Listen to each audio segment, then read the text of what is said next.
downtown business is saying goodbye, the story of Grazers and why they are closing. A case of meningitis was reported on campus. What Kent State experts are saying about it and more as KSTV starts right now. This is Kent Stater TV.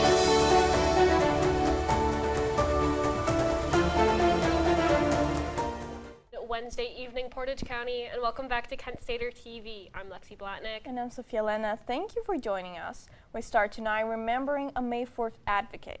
That's right, Sophia. Jerry Lewis, who served as a faculty marshal during the May 4th shootings, died at 88 years old this past week. Our reporter Lex Rady talked to the May 4th task force to learn about Lewis' legacy. Lex, what can you tell us? Good evening, Sophia and Lexi. As a professor, sociologist, and witness to the 1970 shootings, Jerry Lewis dedicated his career to preserving the truth and protecting the memory of the 4 students who lost their lives. We gathered beyond the classroom to dedicate a memorial, but also to rededicate ourselves.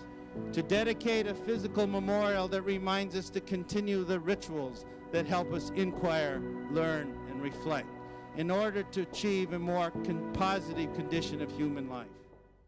Jerry's legacy isn't just personal, it's institutional. For more than 5 decades, Jerry Lewis made sure Kent State never stopped asking difficult questions about May 4th.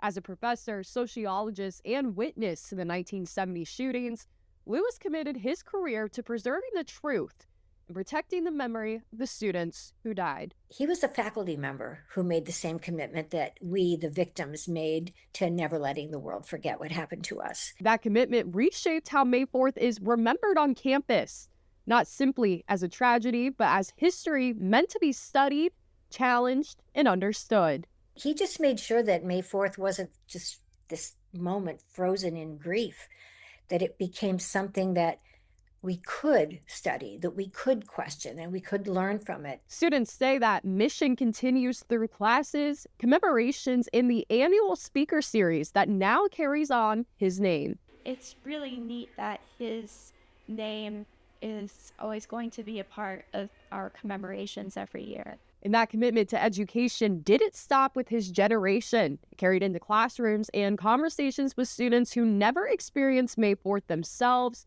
but learned from those who did. Hearing from first-hand accounts like Jerry Lewis was always the best way to hear about it because it was the people who were there at the time. Now, as a new generation carries that responsibility forward, Lewis's commitment to truth and remembrance lives on at Kent State. Shakespeare wrote, "There is history in all men's lives." 20 years ago, history stopped for 4 young people. Their history is our challenge. Peace. Through classrooms, commemorations, and the speaker series that now bears his name, students and faculty say Jerry Lewis's legacy will continue for generations to come. For KSTV, I'm Lex Rady. Thanks, Lex. Grazers has offered KSU students healthy food options over the years. That's right, Lexi, but that's no longer the case. The restaurant announced on Instagram that it is closing its doors for good. KSTV's own Amanda Nicheli talked to Stacy Lasher, the owner of Grazers, to learn more. Hi, Amanda. What can you tell us? That is right, guys. Grazers is closing and their time is coming to an end. But their story is a lot more long-lasting than that of an ordinary restaurant. It's hard to do the mission of 2 people alone. After more than 10 years in downtown Kent, Grazer's restaurant is closing its doors. But for owner Stacy Lasher, this isn't an ending. It's the beginning of a legacy. Grazers opened in 2015 after Lasher and her husband, Carl Bauer, left careers in teaching to build a restaurant focused on quality food and human connection. The biggest difference between Grazers and other restaurants is that our goal was to make a difference more than it was to make a profit. The social connection goal was achieved from early on, and the family inside the restaurant only grew. And from the very beginning, people would walk in, we'd ask their names, we'd find out, do you have any food allergies, so that we could make sure that they felt safe eating with us. When people come in here, they're not just a customer being rushed through a line. While their mission was always at the center of Grazers, after Carl's death, a lot changed, but commitment to customers remained the same. He was the heart of Grazers. He was the kitchen, he was the cook, he made the recipes, and that's been hard since he's been gone. With Carl's talent being recognized in the kitchen and in the dream of the restaurant, Stacy had to find her own motivation to continue with the legacy and the mission of Grazers. This is not a sad story about another local restaurant going out of business. I'm choosing to close Grazers because running it without Carl is just too difficult, emotionally and physically. So I'm continuing the brand through the book. So I keep saying location to legacy. Just like that, the legacy will remain alive through last year's book and a mission that will go beyond the storefront. The restaurant will close February 21st with a farewell open house the following day. What began as a dream between two teachers is closing as something bigger, a book that will create a new chapter and continue the legacy for Grazers.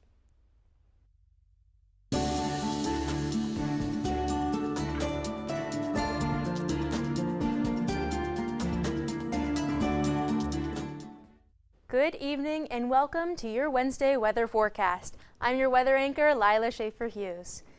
As we look at Ohio as a whole, we see that Cincinnati is going to be the highest temperature at 69 degrees, and all the way over here in Pittsburgh, it's going to be 54 degrees as our lowest. Leaning closer into northeast Ohio, we're going to see about the same temperatures that we're seeing right now. But it's going to be over here, most of the 50s, upper 60s, with Worcester being the 62, the highest temperature that we're seeing, and Kent being 54. As we lean in closer to our hourly forecast, we see 8 p.m. it's going to be 51 degrees with a little chance of precipitation. And moving on 2 hours later, 10 p.m., it's going to be 49 degrees with a 12% chance of rain. And moving on to midnight, 10% chance, 47 degrees. And moving forward to today's weather, we saw a high of 55. It's pretty cloudy and foggy out, with winds coming from the south-southwest region from 5 to 10 miles per hour. And all right, folks, that's all that I have for you right now. Stay tuned to see tomorrow's weather and the extended weekly forecast. Back to Sophia and Lexi at the desk. Thank you, Lila. In California, 8 skiers were found dead and 6 injured after a wave of ice, rocks, and debris came crashing down on them on Tuesday morning. The incident happened on the final stretch of a 3-day trip near Lake Tahoe as the group was returning to the trailhead. CNN's Van Rodriguez reports on the details behind the search as one skier is still missing. A tragic turn in the search for 9 missing skiers. 8 of the 9 additional skiers have been located deceased. We are still looking for one of the members at this time. Emergency crews received reports of an avalanche hitting Castle Peak around 11:30 Tuesday morning. Immediately, skilled rescue ski teams raced to the scene. 46 emergency first responders in all, says the Nevada County Sheriff's Office. 11 hours later, the Sheriff's Office says 6 survivors were rescued with various injuries, 2 of whom were transported to the hospital for treatment. But as time goes on, weather conditions are becoming a challenge as skiers search for the one remaining missing skier. Due to the ongoing challenges of the weather, the avalanche conditions, the effort remains ongoing, as well as our search for the remaining skier. But the weather is a factor. It's not a resource issue as we speak. It is a weather condition and safety condition for our response teams. Even as snowfall tapers Wednesday, lingering showers and deep existing snow will keep travel difficult and terrain unstable around the Tahoe Basin and higher elevation. Another storm is expected to begin early Thursday, potentially stacking new snow on top of the current base. I'm Ivan Rodriguez reporting. The former owner of Victoria's Secrets and Ohio's richest man testified today about Jeffrey Epstein's crimes. After the deposition, Democrat Robert Garcia said Wexner's funding directly led to Epstein's wealth and resources. There is no single person that was more involved in providing Jeffrey Epstein with the financial support to commit his crimes than Les Wexner. That is already, as we all know, in the public record. Wexner submitted a 3-page statement for the deposition. He called Jeffrey Epstein a con man and denied any knowledge of his crimes. Wexner also said he cut off contact after learning Epstein stole millions of dollars from him and added that his heart goes out to the survivors. But the committee says questions remain and believes Wexner may have known about Epstein's actions and failed to stop him. Wexner's deposition is not the only update on the Epstein case. New Mexico will investigate Jeffrey Epstein's ranch due to possible connection to criminal activity. The state's legislation has approved the creation of a bipartisan committee to investigate the property. The committee will look into the criminal allegations and whether or not the allegations require other actions by lawmakers. Mark Zuckerberg testified today regarding a lawsuit that argues tech companies intentionally make their apps addictive. And now, a now 20-year-old woman and her mom filed a lawsuit claiming she became addicted to social media and it harmed her mental health as a child. The Meta CEO was questioned on the amount of time users spend in the platforms and the measures the platform has to prevent children under 13 from using it. President Trump is slated to address the State of the Union next week, and some members of legislation are planning on boycotting the speech. However, House Minority Leader Hakeem Jeffries informed that he will not be joining the boycott. My current plan is to attend. We're not going to Donald Trump's house. He's coming to our house. It's my view that you don't let anyone ever run you off of your block.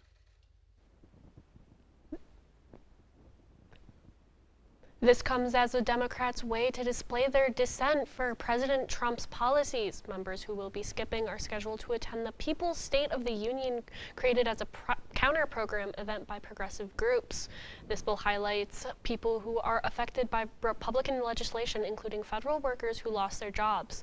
The White House dismissed the boycott, saying Democrats have routinely worked to hinder the administration's policy goals. We have updates on the meningitis case reported on campus. What Kent State is doing about it. Good morning. Hope you all had a good weekend and are ready to be inspired. One quick thing I want to remind you guys to be studying. Major key alert. Did you just look at your phone while you was in class? You played yourself. Class, today we're talking about inspirational quotes. You want to get that paper? You better turn in that paper and get an A+. That's a major key. Another one. Mogul talk. You want to reach the mountaintop? You got to go hard. To succeed, you have to believe. Stay focused. Fly higher than the eagle. Don't ever play yourself. The key is to make it, so make it. Louise, can you give me an example of an inspirational quote from recent history? Don't play yourself. The key is to make it. And who said that? I did. Now that's a major key alert. Learn the real major keys to getting to college at getschool.com.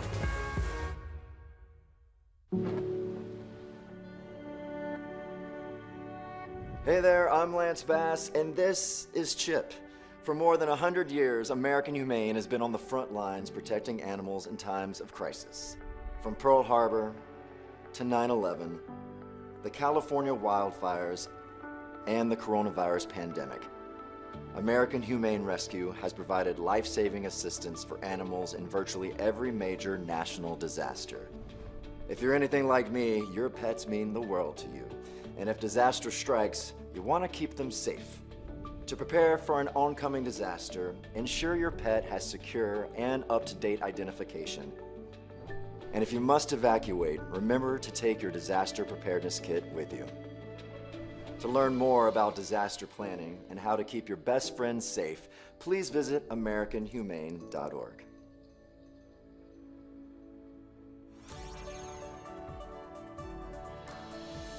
Tomorrow's news leaders. Today's top stories. From an award-winning student newsroom. This is Kent Stater TV. Your community. Your stories. Welcome back. Students received an email saying students residing in Lake Hall has meningitis on Monday. The email said the student is receiving care and that the university is working with the city and state's health department. Last night, the university held a press conference regarding the student's status and how to prevent the disease. KSTV Eternal Warrants has more. After it was confirmed that a Kent State student was diagnosed with Neisseria meningitidis, staff held a conference this Tuesday to address safety measures to protect students. We've been talking about our response to situations like this for over a year now, and so we're well positioned, I would say, as a university to respond. After the student received medical attention, faculty were made aware of the illness, and those in close contact with the individual were notified. Usually people that are considered a close contact with somebody that has that infection is treated with a one-dose antibiotic to prevent them from getting infected. Neisseria meningitidis is a serious infection in the bloodstream, and though the individual was vaccinated, there are still factors that leave some vulnerable. You can still get it because either one, it may not cover the serotype that somebody has been exposed to, or your immunity from the vaccine has gone down over the years. The protocol in place for situations like these was inspired by the measles and COVID-19 outbreaks. Monday morning pulled together our response team from our residence hall staff to our university communications to Dr. Dana Miller to our cleaning crews, you name it. We connected with across the university. Though the risk of contracting the infection to the broader campus community is very low, Dewey's Health Center still encourages students to know the symptoms and seek medical care if they experience any. Symptoms of meningitis, high fever, headache, neck stiffness. If students have any concerns about Neisseria meningitidis, they should seek emergency medical attention. For KSTV News, I'm Tatum Warrants. Keeping you informed and ahead of the storm, this is your KSTV weather.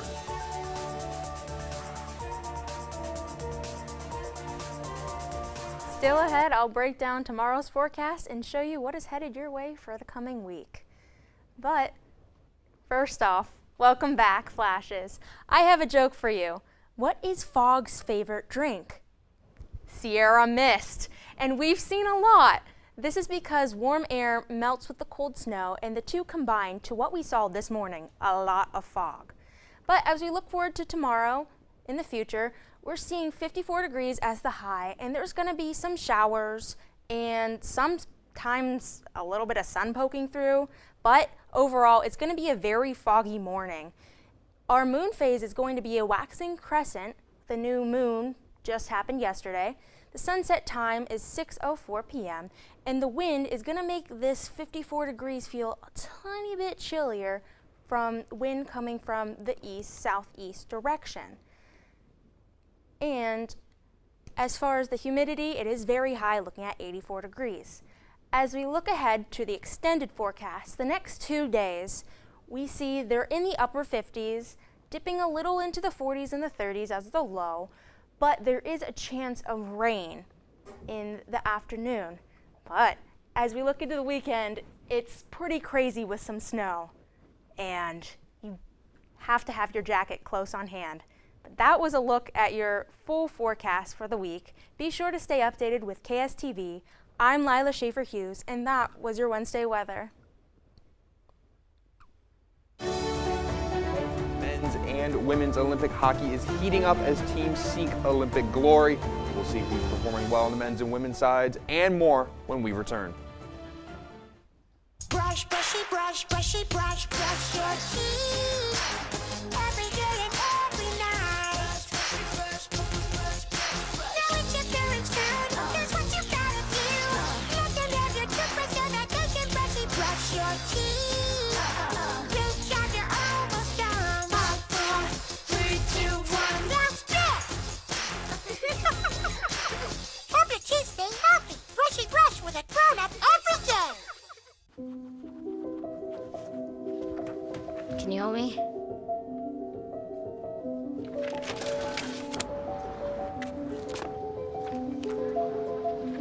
got there?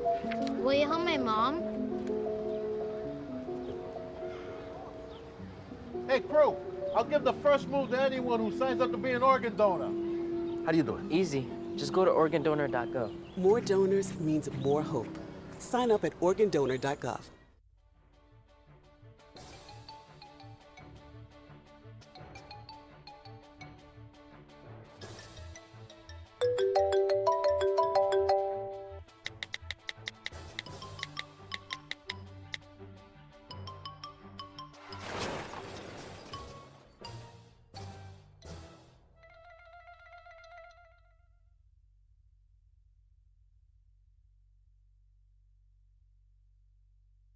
There's a place to share gossip about the office party fun, and a place to share the story you tell everyone. There's a place to share a laugh about when things went wrong, and a place to share the video of you dancing to your song. There's a place to share spare change, lunch, and your time. But we could all be better at sharing how we're feeling inside. 76% of employees have struggled with at least one issue that affected their mental health. When you share, you're not alone.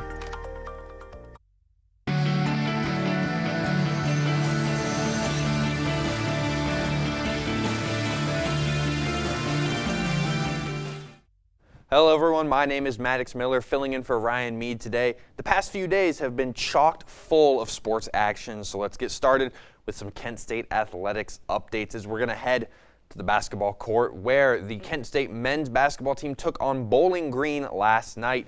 The Flashes managed to take down the Falcons on the road 78-71. Graduate forward Morgan Safford led all scorers with 27 points, knocking down 5 threes.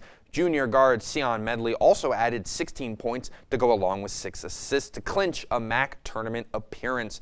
Now looking ahead, it will be a 7 o'clock game at home on February 24th against Central Michigan. Now staying on the hardwood, the Kent State women's basketball team is in action tonight against Northern Illinois. This is a key home game for Kent State as they currently sit 7th in the MAC standings, just 1.5 games ahead of the 9th team in Eastern Michigan. For reference, the top 8 teams in the MAC will make it to the MAC tournament. The game is at 7 o'clock and will be played in the MAC Center and can be watched on ESPN+. Now heading out to Kentucky as the Kent State lacrosse team took on Louisville earlier today. The Flashes suffered their first loss of the season after starting out 2-0. The 9-5 defeat came off the back of a 4-goal third quarter for the Cardinals. Senior midfielder Zeta Crumpton led Kent State with 1 goal and 2 assists, while senior attacker Lizzie Lundeen added a goal and assist. The team will be back in action Saturday as they welcome in Butler for a 1 o'clock matchup. Now, moving on to the ice, the medal games for the women's Olympic hockey are tomorrow. The bronze medal game kicks things off between Switzerland and Sweden at 8:40 a.m. And following that is the much anticipated matchup between the United States and Canada for Olympic gold. The U.S. is carrying a 5-game shutout streak, including a 5-0 victory over Canada as they seek gold for the first time since 2018. The game will be played at 1:10 p.m. and can be watched on Peacock. And wrapping things up on the men's side of things, the quarterfinals were today as all 4 teams have punched their tickets to the semifinals. First, Slovakia took care of Germany, winning 6-2. Canada then escaped with a win against Chechnya, winning 4-3 in overtime. Next was another overtime game as Finland came back from down 2-0 in the third to beat Switzerland 3-2 in OT. Lastly, the U.S. another overtime game, this time beating Sweden 2-1 to advance to the semifinals where they will take on Finland, and Canada will face off against Chechnya. Now we know who is facing off in the semifinal games as all 4 teams are looking to advance to that final round. And that is all I have for you today. To stay up to date all things Kent State or more, head over to KentStater.com and make sure to follow Kent Stater Sports on Instagram. For KSTV, I'm Maddox Miller. Thank you, Maddox. We might have a new Olympic champion, and it's not what you expect. See how a furry friend crossed the Olympic finish line. At Kent State University, student athletes from around the world find their home away from home. My dream has always been to come to the United States and play basketball on a college level. I'm going to be the first graduate in my family. It's a big thing for me. The faculty members here at Kent State are incredible. I feel like Kent State, it has all the opportunity in the world. Northeast Ohio is the ideal place for them to excel athletically and academically. From the moment they arrive, students are surrounded by a network of support that helps them thrive and achieve their dreams.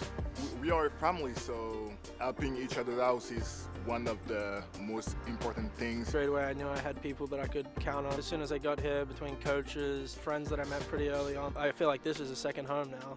This is the place. This is it. Coach Starkey, he always asks about how you're doing. Our coaches are so supportive. They make you better athletes, and so many of those qualities are transferable. You're going to come out of here being a successful student athlete.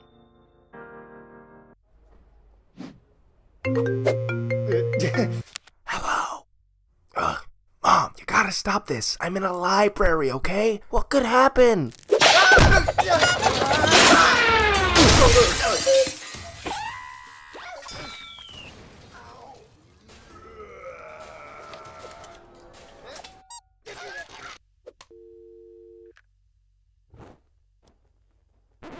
Yeah, stuff happens. 1 in 4 college students end up in the ER.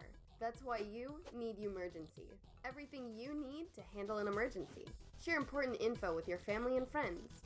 Feeling unsafe? Help is one tap away with Urgent Alert.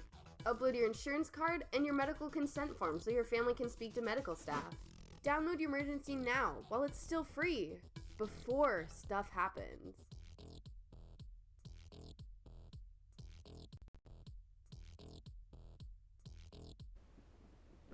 Check out what happened during a women's cross-country skiing qualifying event Wednesday. Right at the end, a dog came out of nowhere and joined the competitors as they crossed the finish line.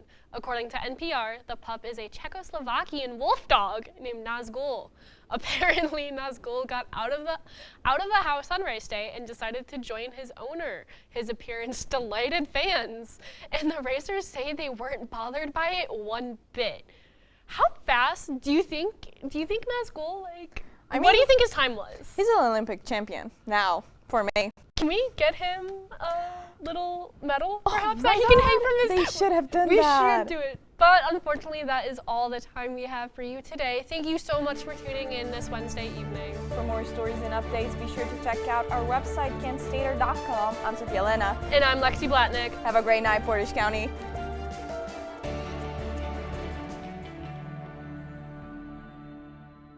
Liam Aberly. I am an assistant designer here at Yellow Cake. Everything I do currently is all stuff that builds on top of things I learned at Kent. They had a different commitment to their craft or to their major. You know, part of that is just who he is naturally, and I think part of that he gleaned and honed at, his time at Kent State. There has been a bit of a budding scene here in Cleveland between Valerie and some other designers that live around here, and we're really starting to put Cleveland on the map in the fashion world. When I was in foster care, I never knew when I would have to move, so I always had my suitcase ready to go. Then one day, I was adopted. My new parents opened their hearts and home to me. My parents cook my favorite breakfast for me every morning. My parents take me on trips I never thought I would go on. They gave me a home and an even better reason to use that suitcase. My parents aren't perfect, but they're perfect for me.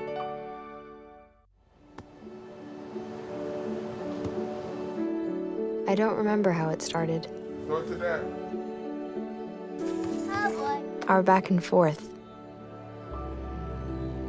It always came back. Dad! You probably don't remember what you told me, That was perfect. but I heard every word.